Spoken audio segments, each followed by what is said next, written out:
Hello, fellow residents of Tamriel. It is the Beeve, and we are within the first hour of the update 41 being live on PlayStation North American servers right now. I wanted to go over some of the 100K builds that I had posted recently and see how they compare from update to update. The reason I didn't, continue posting more videos that I had put up, like I put up a lot of stam videos. I only put up one or two match videos, and I kind of held off on doing anything else because we were so close to that update 41 hitting that I just wanted to go ahead and wait until update 41 hit to really start trying things out and seeing how things compared for the most part.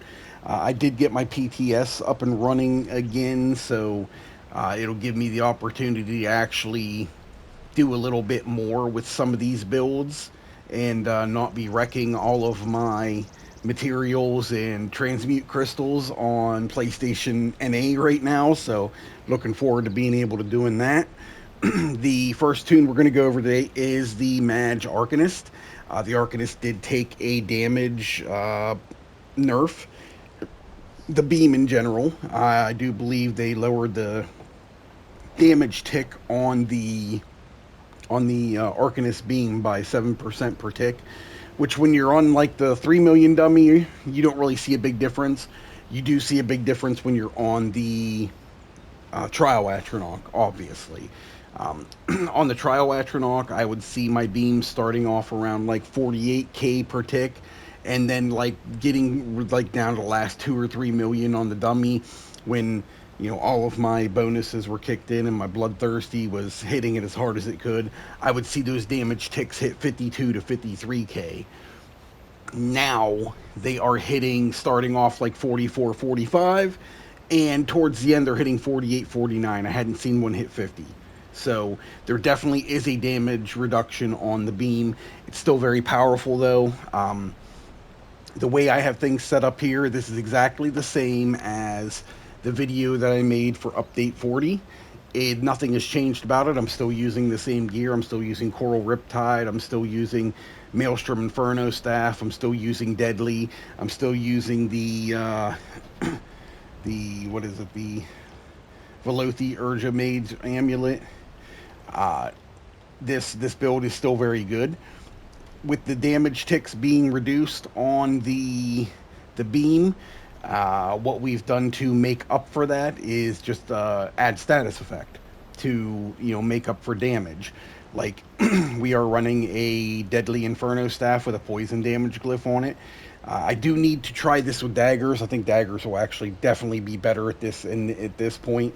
Um, the ability to run a Nirnhone dagger and a charge dagger to get even more status effect damage out of this build, I think will be pretty OP, honestly. But I need to test it first. But from just going with exactly what I was using before, this build still hits pretty well.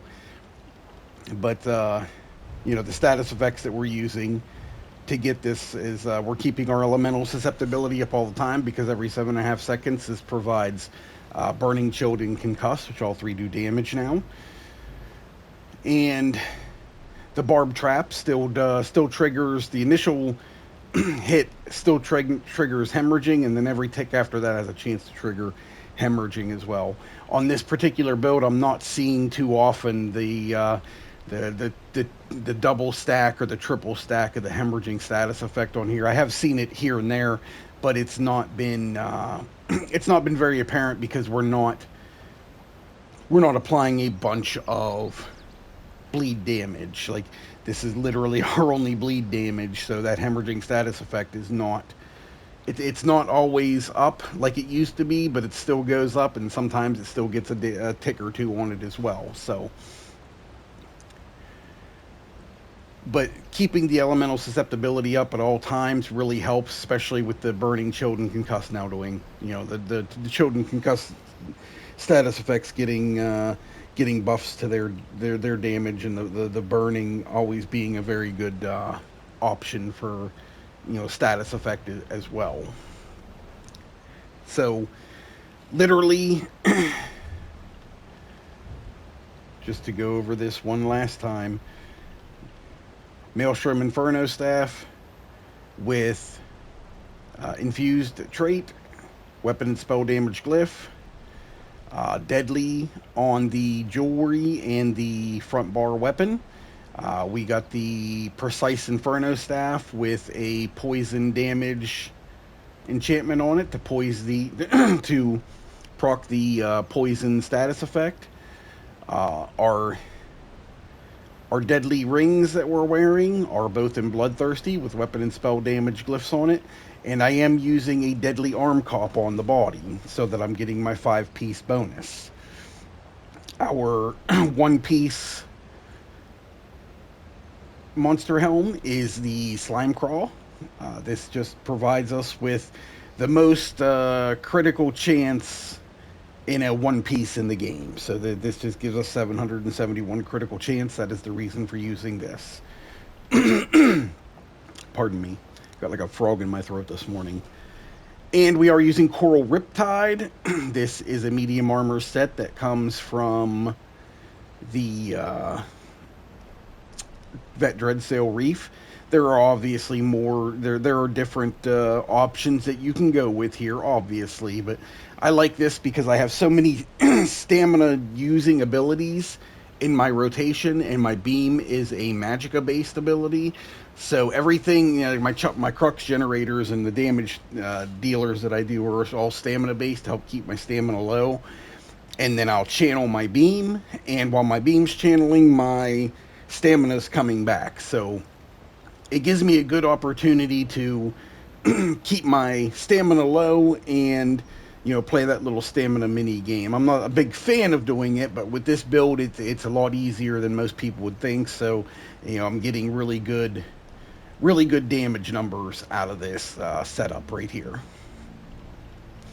You can, there's other choices you can go with if you don't like playing the stamina mini game. You can go with Pillars of Nirn here. You can go with Aegis Caller. There's all kinds of different options that you could go with here, but these are what I'm using currently.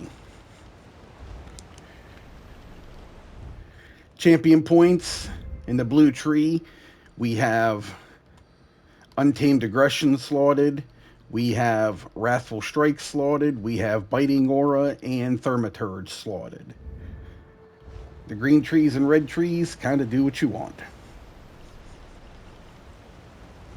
Skills, we are using Blockade of Fire. I like having the blockade here rather than the Unstable Wall because this gives me every full rotation I'm getting two opportunities to beam.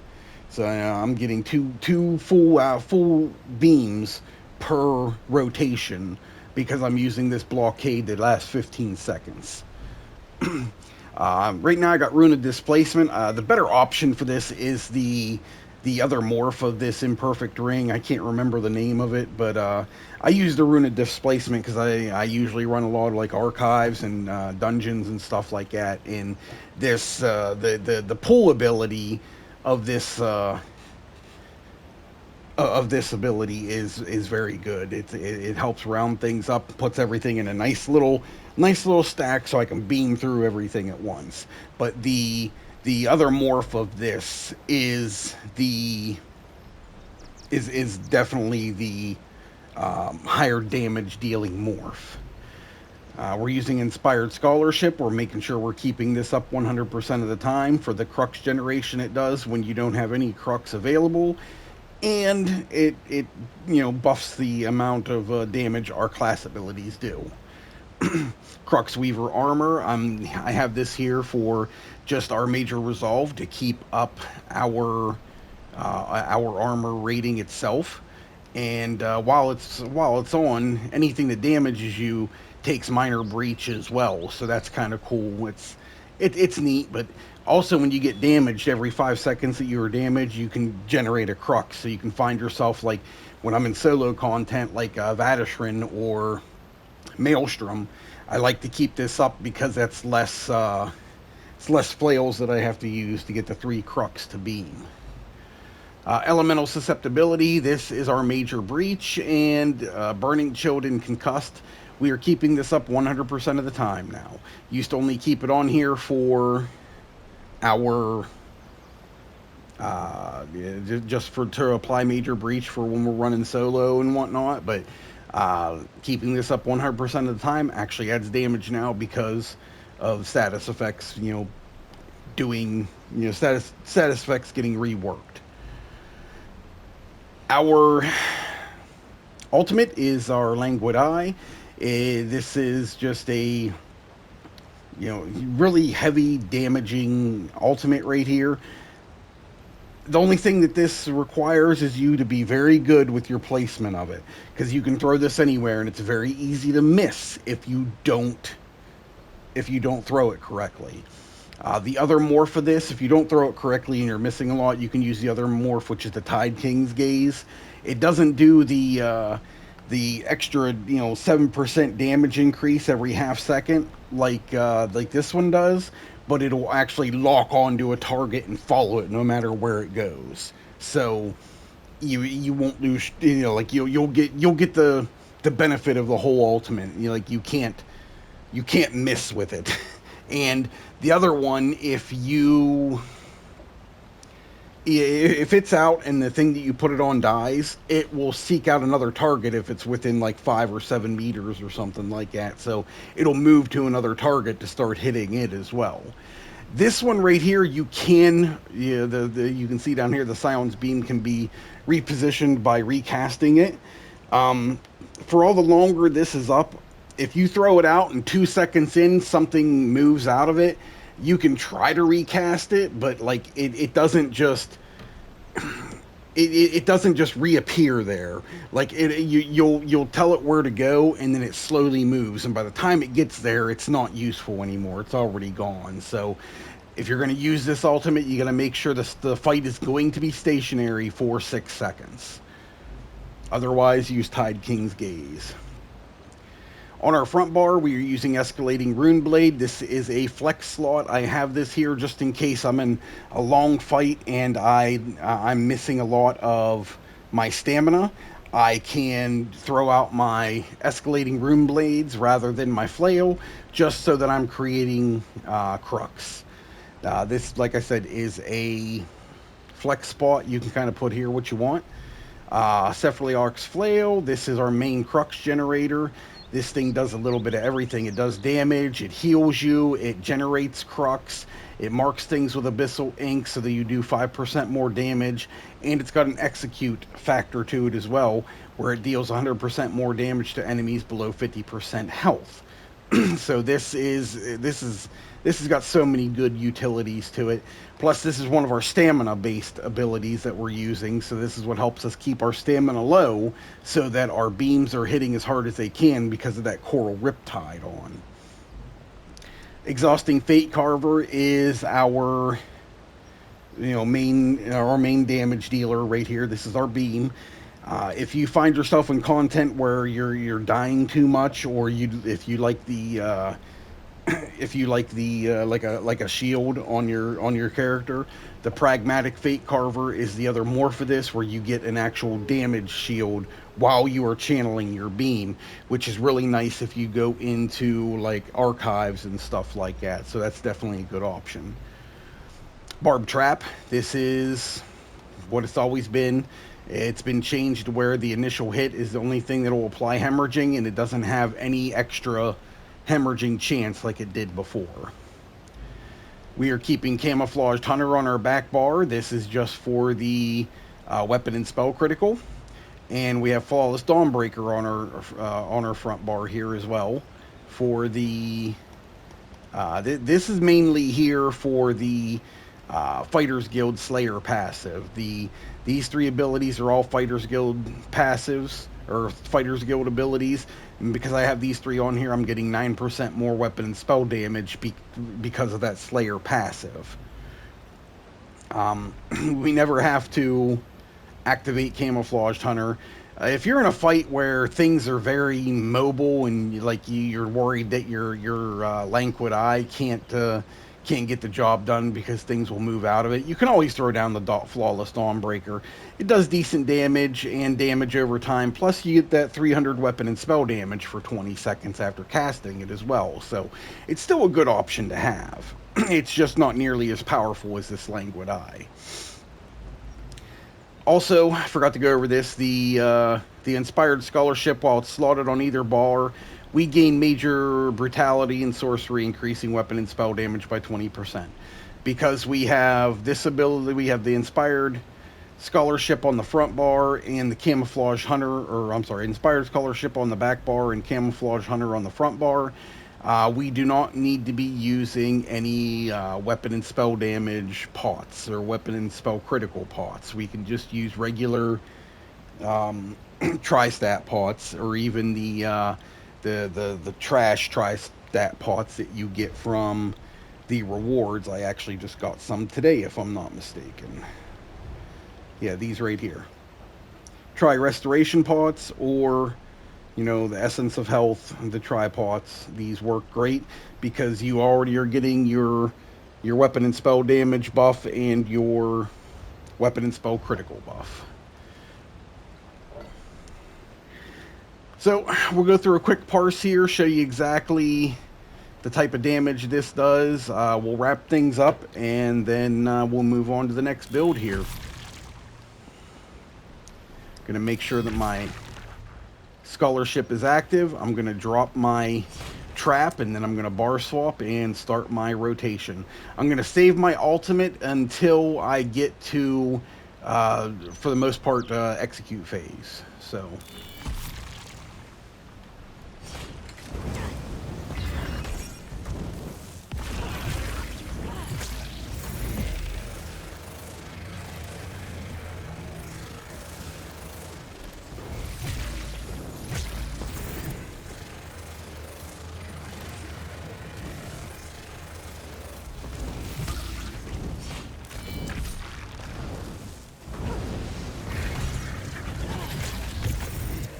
we're making sure that we're beaming when we have 3 Crux available.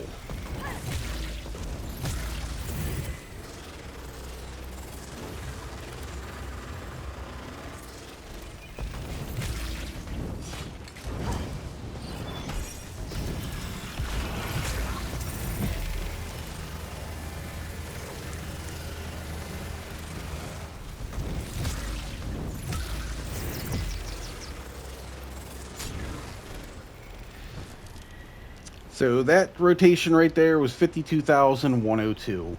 That is definitely down from what it used to be. That particular parse actually seemed to be kind of low from start to finish. I think it was just a bad RNG on some crits and whatnot. But I mean that's the type of damage you can expect on a 3 million dummy self buffed. You're still doing 52k. It's a ton of damage. It really is. It's more than enough damage to get through any vet content in the game. Like if you're doing 52k damage in vet content, you're doing pretty darn good. And I mean, you got to figure you're not even at crit cap, or not crit cap. You're not even at the resistance cap there. Like, let's see what we're at here. So we're at 6,200. I'm applying another, 5,800. So we're still,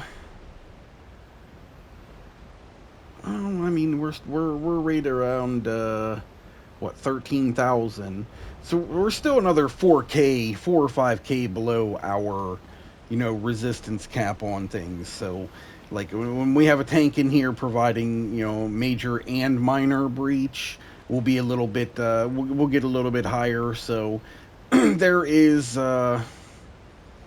You know, there's more damage potential to this build, obviously, but self-buffed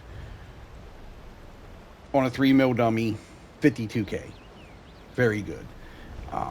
And on the trial Atronach, like I'm gonna the video I'm gonna post at the end of this was 101k. So we're still hitting over 100k. So you know, we did have some changes take place, but all in all, we're still hitting over 100k with the gear sets that we're using. I'm gonna try some different things out. Go with daggers instead of that uh, flame staff on the back bar, and we'll see where it goes from there. We'll try those out, and I'll get back to you guys with it. But thank you very much for tuning in. I greatly appreciate it, guys, and happy adventuring.